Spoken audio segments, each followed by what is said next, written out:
Syaitan takut pada ayat kursi yang duduk dalam tubuh aku. Kenapa aku tidak takut kepada ayat kursi dalam tubuh aku? Kita kena pahak, kena pakoh hawa nafsu kita tu sungguh. Tidak itu, maka kita rugi kita. Na'udzubillahi minasyaitanir rajim wa na'udzubillahi min hawan. Na'udzubillah daripada hawa nafsu, na'udzubillah min dzalik. Dan kalau kita tengok kepada apa dia ayat kursi yang mengandungi sifat-sifat yang banyak. Sama ada sifat hidup dia yang bertolak daripada sifat tunggal. Tunggal esa, tak dua, tak tiga. Wahdaniyah, ahadun. Ahadun tu hayyun, qayyum, lagi pula tadbir. Lahu ma fis samawati wa ma fil ard. Lagi pula milik, lahu ma fis samawati wa ma fil qayyum tadi tadbir. Kuasa, man dalladhi yashfa'u indahu illa bi'idnih. Tunggal segi mengetahui. Ya'lamu ma baina aydihim wa ma khalfahum. Tak ada satu benda yang dia tidak tahu. Semua dia tahu. Wa huwa bikulli syai'in alim. Dalam ayat banyak-banyak Allah Taala amat mengetahui dengan semua perkara. Tak ada benda tak tahu. Hak ningsa kita ni berimai juga kepada ilmu. Begitu juga kehendak illa bima masyiatullah. Begitu juga masalah dia tu tolong. Man dalladhi yashfa'u Allah Ta'ala juga beri kuasa tolong. Orang lain tak boleh tolong, tak boleh pandang mana. Kalau kita agak pasal kita pakat tolong lah susah belakang, tak boleh Allah Ta'ala kum. Akhirat sak susah belah mana pun kalau Allah Ta'ala tak lepas kuasa kepada siapa-siapa untuk tolong. Nabi sendiri sujud lama di bawah arah. Hingga sampai akhir Allah Ta'ala kata irfa' ra'sak tusma'. Akak oleh muak kepalamu. Nasihat kamu tu apa dia didengari perkataanmu. Itu man dalladhi yashfa'u indahu illa bi'idhnih. Kepada masalah asy-syafa'ah. Masalah asy-syafa'ah. Irfa' ra'sak wa qul tusma'. Kata olehmu nasihat kamu didengari. Washfa' tu syafa'. Itu Nabi sendiri pun habis-habis kan nak boleh kuasa syafaat Allah Ta'ala wui ke dia. Sama telah Nabi lain Allah belakang dah tak saya dah. Mula-mula orang pergi sujud iaitu Nabi Muhammad sallallahu alaihi wasallam. Semua Nabi adik-beradik belakang kenal-mengenal belakang. Pakak duk kira yang bawa jumpa yang mengi jumpa orang tu aku tak kuasa, mengi jumpa orang tu tak kuasa. Akhirnya handai mari sapa kepada Rasulullah sallallahu alaihi wasallam. Lalu itulah Rasulullah kata ana laha, akulah baginya, akulah. Tak apa aku nak usaha tengok belakang. Sebab Allah Ta'ala dia tahu, anak Nabi tahu. Bila siapa ke dia, mana kata tak ada. La nabiyya ba'dah. Wala rasulah ba'dah. Tidak ada rasul lepas pada dia. Tidak ada Nabi lepas pada dia. Situlah dia tu, jumpa Allah Ta'ala dengan dia sujud. Sebab iyyaka na'budu wa iyyaka nasta'in. Itu dah akhirat sab pula tu. Kena beribadat pada sujud pada Allah Ta'ala dulu. Baru nak minta tolong Allah Ta'ala. Baru tu. Apa tu buat Nabi dibenarkan untuk syafaat. Lalu tu dia pun berjalan. Waktu buat orang lain neraka, waktu buat orang lain tempat susah ke apa, hingga siapa boleh masuk syurga. Allahu Akbar. Itulah man dalladhi yashfa'u indahu illa bi'idhnih. Dan kita tengok dalam ayat kursi ni dia panggil integration, buranakan, mengandungi dunia dan akhirat, capuh bih. Sifat-sifat yang bersakut dengan akhirat, man dalladhi yashfa'u indahu illa bi'idhnih. La dunia ya'lamu ma baina aydihim wa ma khalfahum lahu ma fis samawati wa ma fil ard. La dunia belaka akhirat tak ada dah samawati wal ard. Kalau ada bumi lain dah, langit lain dah, bumi ni tak ada hancur habis dah. Langit lain dah, langit ni hancur lipat. Was samawati maqwiyatun bi yaminih. Langit semua dilipat-lipat masuk dalam genggaman Allah Taala belaka dah. Langit lain semua. Sebab itulah subhanallah Allah Ta'ala atur ni alam ni. Bagaimana ke kursi dia. Kursi ni hebat ni. Ayat sebesar-besar ayat.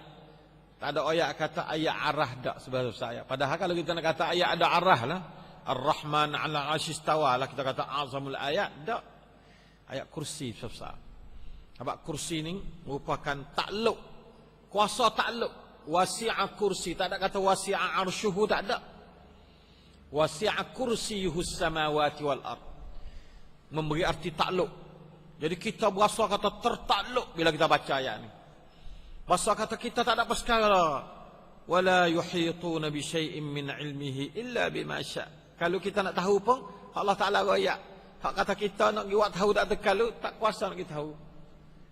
Ibu asal haluh kita tak ada apa. Bahasa besar Allah. Su dengan Al-Aliyul Azim.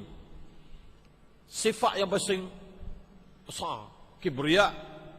Sifat besar. Nah, inilah orang panggil didikkan ayat kursi. Kita nak buat gana widi kita, diri isteri kita, anak-anak kita, cucu kita dapat kerusuh ayat kursi. Menjadi suatu ayat yang boleh membendung hidup kita. Menjadi satu ayat yang boleh memayungi hidup kita. Menjadi satu ayat yang boleh jadi tunjang akidah kita yang menolak hidup kebaikan kepada alam ini dan alam seterusnya. Kita nak proses ayat kursi itu jadi gitu. Bukan kita proses ayat kursi sekadar kata kita pandai baca, wah hamba syaitan. Tuan tak lari ni hamba syaitan juga. Tuan sendiri duduk dengan syaitan. Tak kena malah tu. Nah, ayat wah hamba syaitan ya. Lepas tuan kena kagak apa? Semaya pun malah tuan. Nah, ayat katanya hamba tuan tu dulu. Nah, hamba tuan tu dulu. Barulah syaitan lari pada kita. Oleh itu maka ikhwan yang saya mulia sekalian, marilah kita kena ayat kursi sungguh-sungguh. Kita ni dalam ayat kursi ni banyak kita terlupa. Kita buat misal mudah-mudah. Kita tu mengapa juga Tuhan tu amat mendengar, Tuhan amat melihat, Tuhan amat mengetahui. Kaunuhu sami'an, kaunuhu basiran, kaunuhu aliman.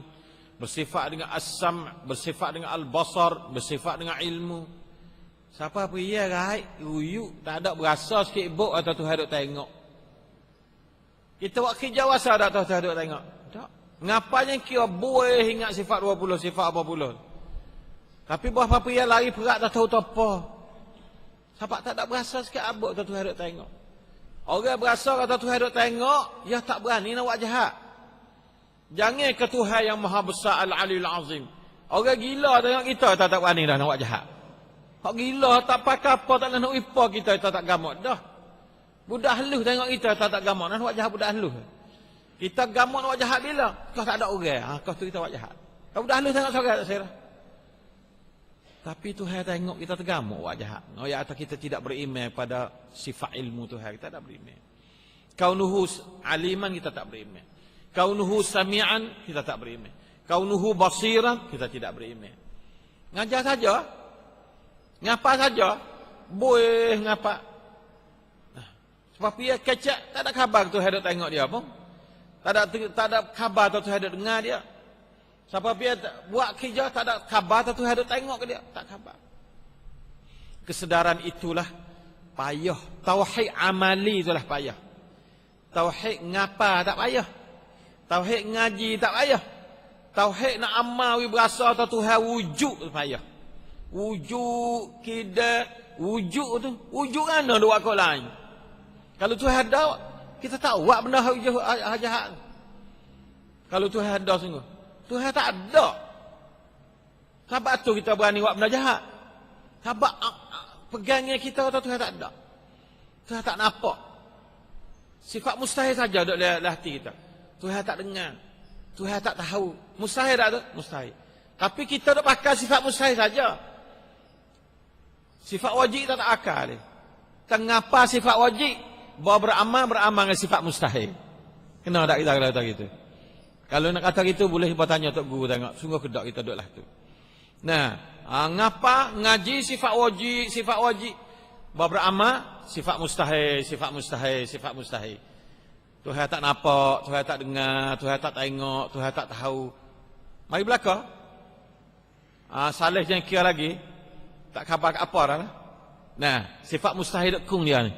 Sifat mustahil kung dia. Na'udzubillah min dzalik. Sebab itulah marilah ayat kursi ni jangan kita salih teguk. Kalau nak salih dengan ayat kursi. Ayat kursi ni baca pak, berbahasa boleh membentuk satu cara hidup. Syaitan tak ada dah. Takut apa? Kita takut syaitan sangat. Jalan syurga syarat boleh dah. Siapa baca ayat kursi lepas pada semaya tiap-tiap 5 waktu, tidak ada di antara